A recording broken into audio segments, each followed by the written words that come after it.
Venez prendre un grand bol d'air frais au 24e Festival international de la photo animalière et de nature de Montier-en-Der du 18 au 21 novembre 2021. Des expositions photographiques, des animations, des conférences et le village des marques attendent petits et grands pour des rencontres et des échanges inoubliables. Retrouvez le programme complet et les informations pratiques sur photomontier.org. 24e Festival international de la photo animalière et de nature, bien plus qu'un festival photo.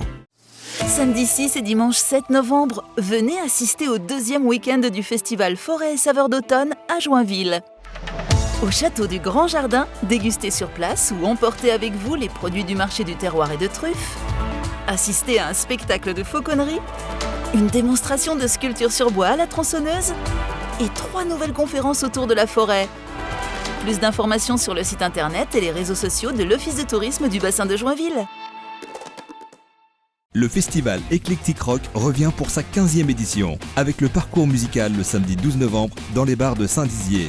Et au Fuseau pour le Metal Fest avec Dagoba, Loud Blast et Destinity le vendredi 19 novembre, Ange le samedi 27 novembre et Feu Chatterton le jeudi 2 décembre. Plus d'infos sur le site internet des 3 scènes.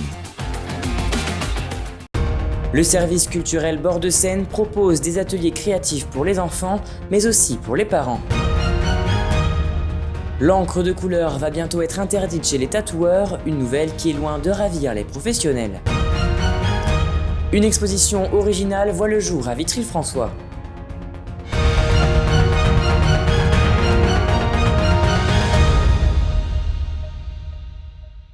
Bonsoir à tous et bienvenue dans votre journal week-end du dimanche 7 novembre 2021. Depuis maintenant 1 an, la ville de Vitry-le-François propose à chaque vacances scolaire des ateliers créatifs. Durant 2 heures, les participants peuvent s'essayer à plusieurs arts plastiques comme la mosaïque, la photographie ou encore le collage et la peinture sur relief. Ouverts à tous, ces ateliers se veulent inclusifs et participatifs. Un reportage de Lina Tran. Depuis 1 an et demi, des ateliers créatifs sont proposés à Vitry-le-François durant les vacances scolaires. Ces animations sont réalisées dans le cadre du projet culturel Vitry à l'abordage. Initié par Bord de Seine, le projet a été co-construit avec 2 artistes, Raïm et Candice, qui encadrent les ateliers. Ces ateliers créatifs, ce qu'on a mis en place, c'est vraiment travailler sur une pluridisciplinarité des formes et des approches artistiques et comment est-ce que quand on fait bouger le corps, ça fait mieux bouger le pinceau. Comment est-ce que quand on travaille avec la voix et le rythme, il y a un autre engagement dans les sujets qu'on va mettre en place quand on travaille. Photographie, collage, mosaïque ou encore musical painting, les ateliers se veulent inclusifs et participatifs. Dans cette approche pluridisciplinaire, on a mis aussi en place un rapport des arts plastiques très différents, ce qui nous permet à la fois de toucher du public avec des sensibilités différentes, avec des capacités différentes, avec des compétences différentes. Un sentiment ressenti par les participants, venus de tout le territoire et de tout horizon. C'est une idée qui permet à la population d'une ville de participer à la décoration de sa ville. Alors moi, ce que j'ai aimé dans ce projet, c'est la diversité au niveau des ateliers déjà, et puis du public. Je trouvais que c'était très intéressant de pouvoir participer avec des ados, des enfants et des adultes.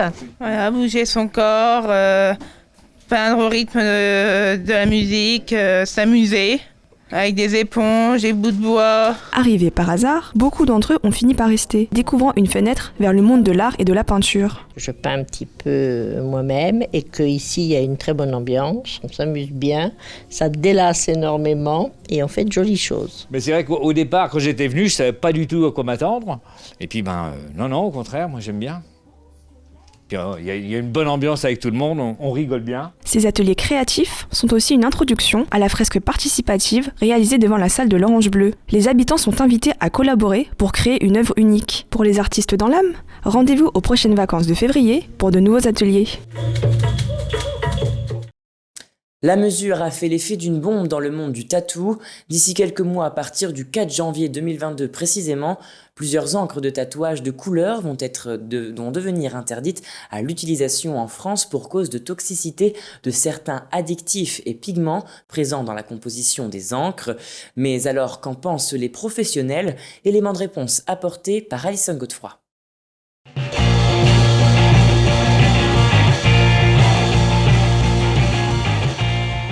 L'annonce fait l'effet d'une bombe dans le monde du tatouage, celle d'interdire plusieurs encres. Le vert, le bleu ou encore le rouge, ces pigments essentiels ne seront plus acceptés dans les salons. Cette mesure, c'est l'Union européenne qui l'a décidée. Elle se développera en 2 parties, une dès 2022 et l'autre en 2023. Alors pour le moment, il n'y a pas de solution. On est dans l'attente totale. Les fournisseurs sont en train de mettre tout en œuvre pour qu'on ait des encres pour pouvoir continuer à travailler. Mais aujourd'hui, on est dans le néant le plus total. Les encres sont déjà testées dermatologiquement.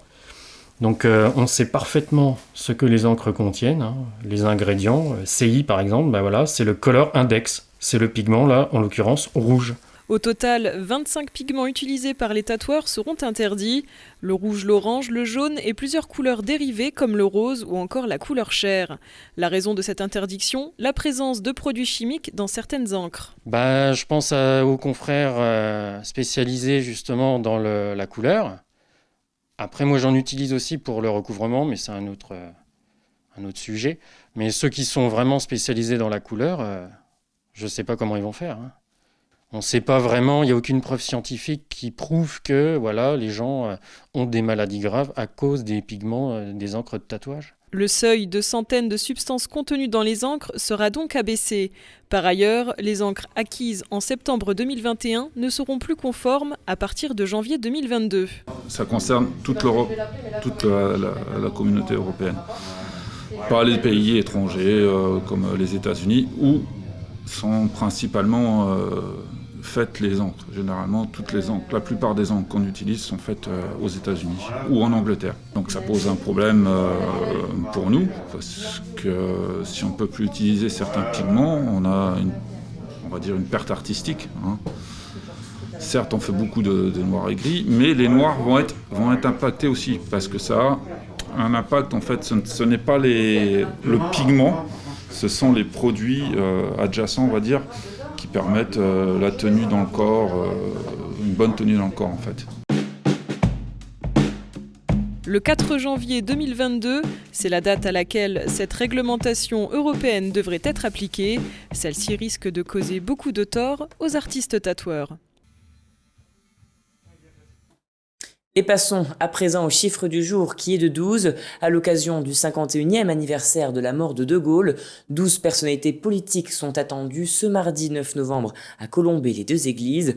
Le Premier ministre Jean Castex sera présent, accompagné de Bérengère Abba et Geneviève Darrieussecq, mais également d'Anne Hidalgo, la maire de Paris et compagnon de la Libération.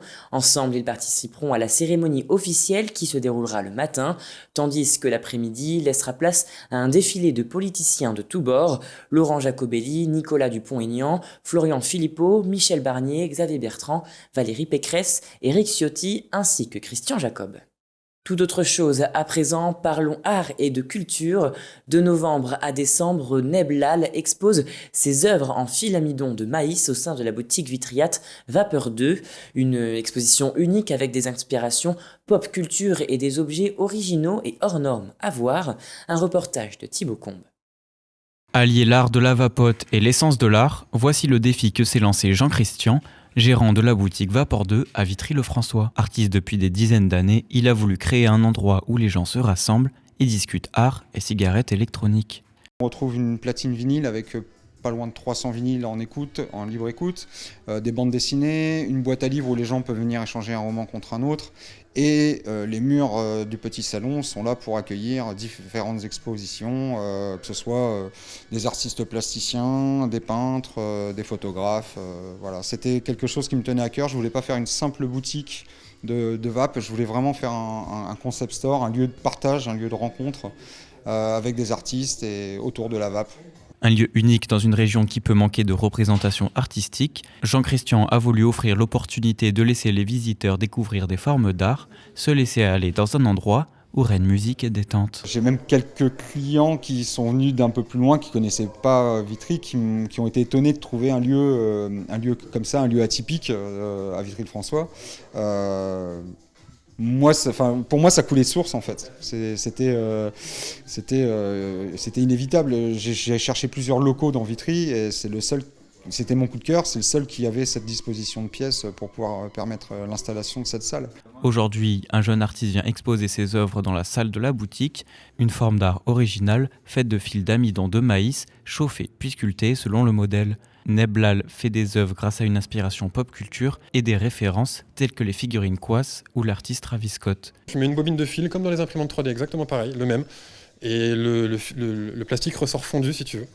Et à partir de là, je prends un moule ou non et je fais ma forme et je fais ma sculpture, quoi. Beaucoup de sneaker culture aussi, beaucoup de sneakers. Ça part de là.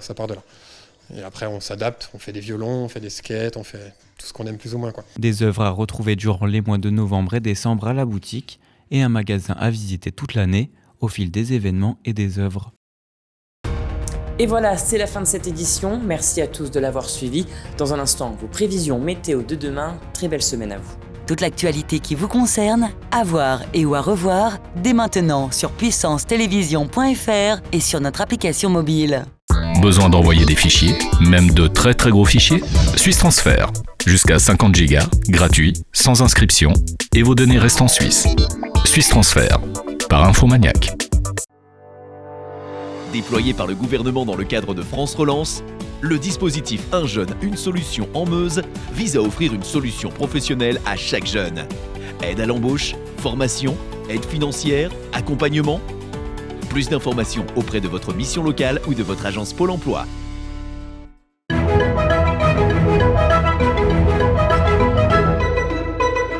Bonsoir à tous, on démarre la semaine avec du brouillard à Saint-Dizier, à Bar-le-Duc et à Vitry-le-François. À Chaumont demain matin on annonce quelques rayons de soleil malgré la brume épaisse. Les températures seront fraîches avec 3 degrés partout. Pour l'après-midi, le brouillard se dissipera pour laisser place aux éclaircies. Il fera 7 degrés à Bar-le-Duc et à Chaumont. Demain lundi 8 novembre, nous fêterons les Geoffroy et nous perdrons 3 minutes de soleil. Très bonne soirée avec Puissance Télévision.